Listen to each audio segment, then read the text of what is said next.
of a girl, well connected to self. Like who am I? Let it speak for itself. Actions and these words packed into these verses and served through this body of curve and skin. Hershey, my verb be to do or die. Rather tell you that I failed than I didn't try. I'm holding on to woulda, shouldas when I coulda. Flipping mortified. I told you I'm the type I tell the truth and that's a lie. I'm gonna get this back on you, yeah.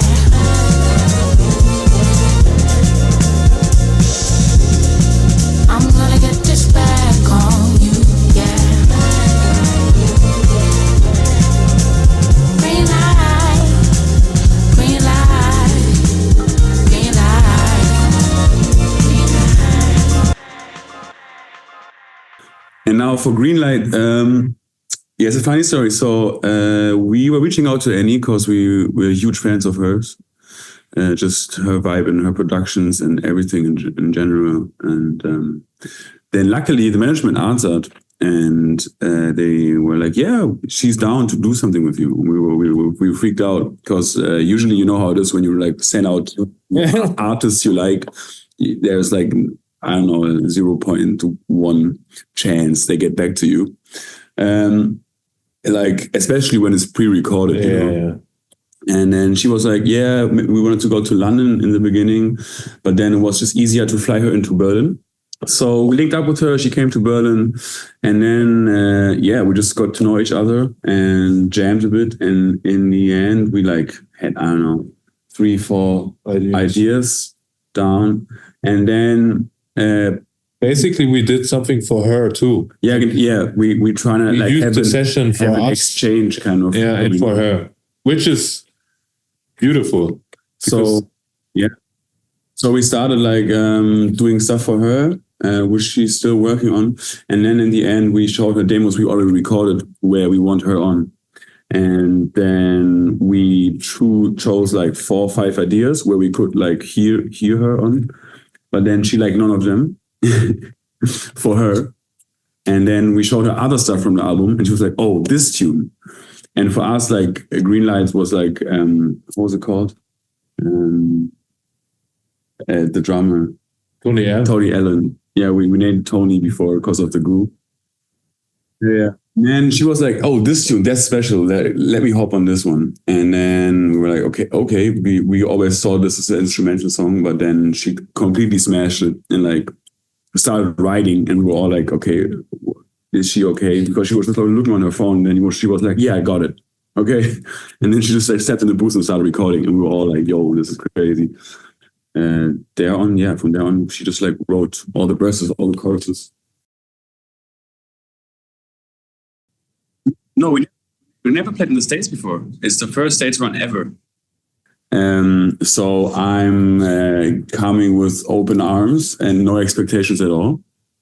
But as we heard the club, like we met one girl from Philadelphia the other night, and she was like, "Yeah, the venue you're playing is a funny one, it's a cool one."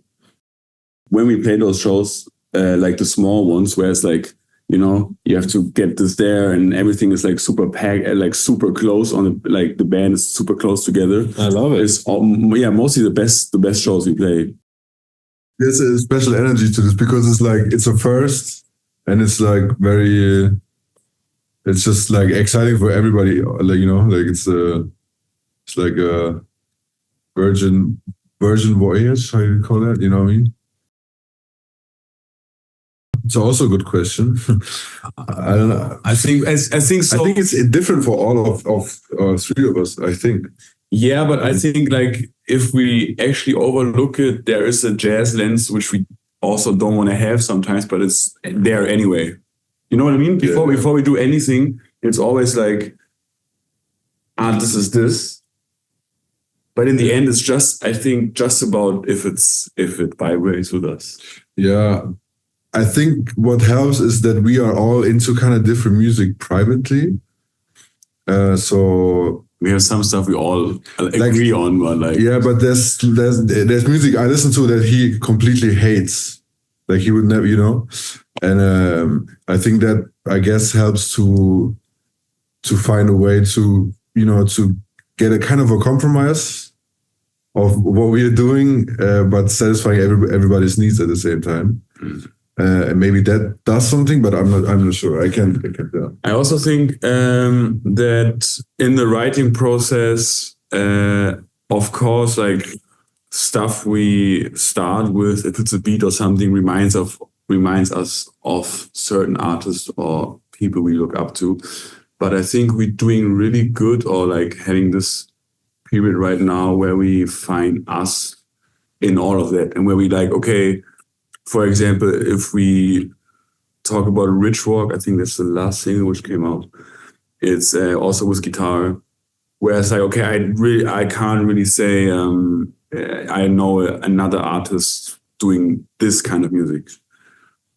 So I think for us, sometimes it can be more easy harmonies or more complex beats or whatever to make it special to us and special out there. Because I think the goal is definitely to find a niche, and to not be Robert Glasper or to not be like this one, but like taking all of that what we like, but then doing it completely by ourselves. That you listen to our music and be like, yeah, this is the trio. Shout out Robert Glasper. Shout out Robert Glasper, but I just wanted to say the last question, and I think you also can't ignore that at the end of the day, we are like hybrids of our influences all the time, because we're listening. And also for the trio, because I never heard like broken beats before I knew Moses, and that influenced me a lot. Like all this like crazy beats with no 2 and 4 and just fucked up rhythms. That's like a big influence for me now. And for me, it's like my dad and a friend of him who showed me broken beats. So it's like, yeah. And I don't even listen to broken beats. I don't. He's just but like, it's nice.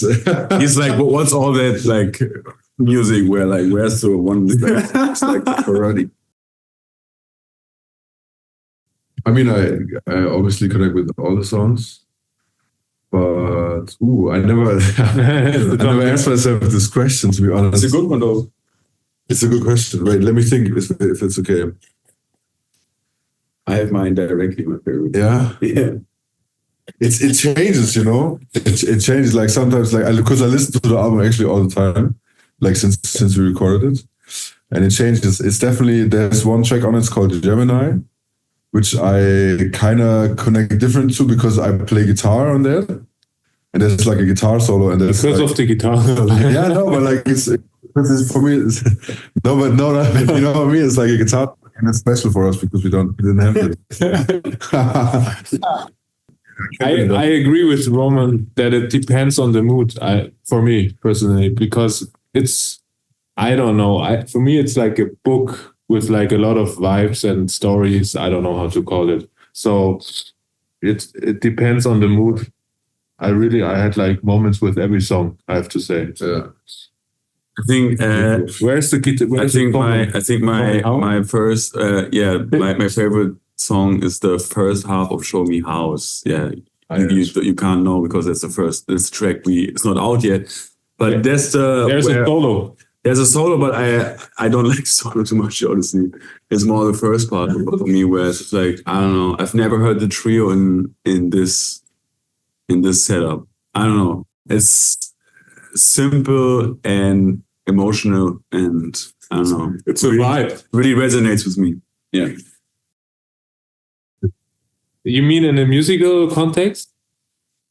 Few things. I really appreciate his like musicianship, you know, as like he studied jazz, and he's like, I mean, I don't know. I think everything, and his timing, he has like the best timing from the trio, I have to say. No. I would say Roman is the pulse, you know. Roman is definitely the one holding like shit together.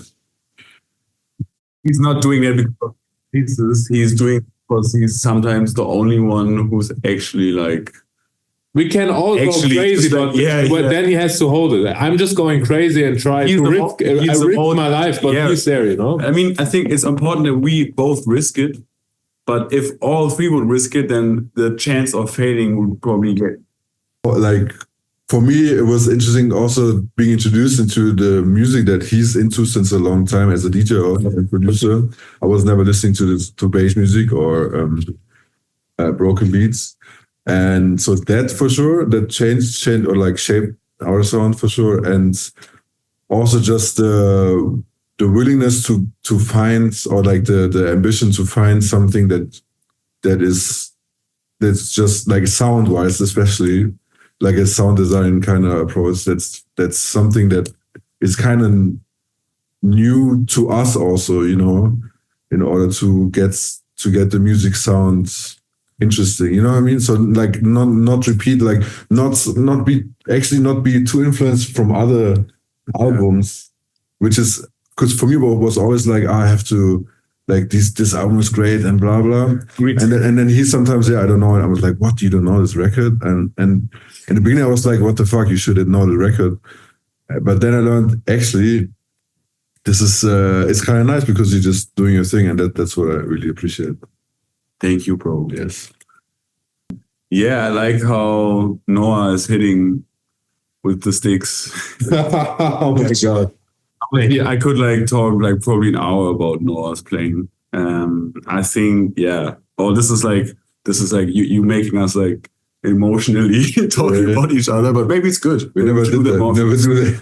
So Noah is, I think, the, like, I don't want to say best, but like the most fitting, like the drummer I always look for.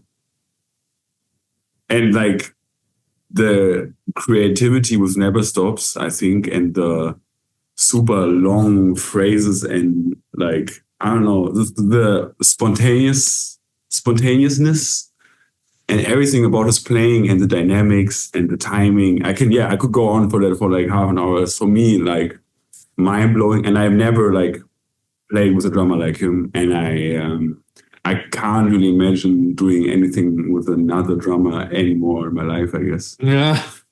No, because I don't know. It's just I think we started off as fans of him. Yeah. And I'm still are, you know. And it's like after every show, it's like, or even in the show, sometimes I'm like, I have goosebumps because of Noah's playing. It's like, but we all have that. Yeah. Okay, wait. Sometimes I'm in concerts, I'm getting goosebumps, and I'm realizing I'm playing with the best drummer I always wished. You know what I mean?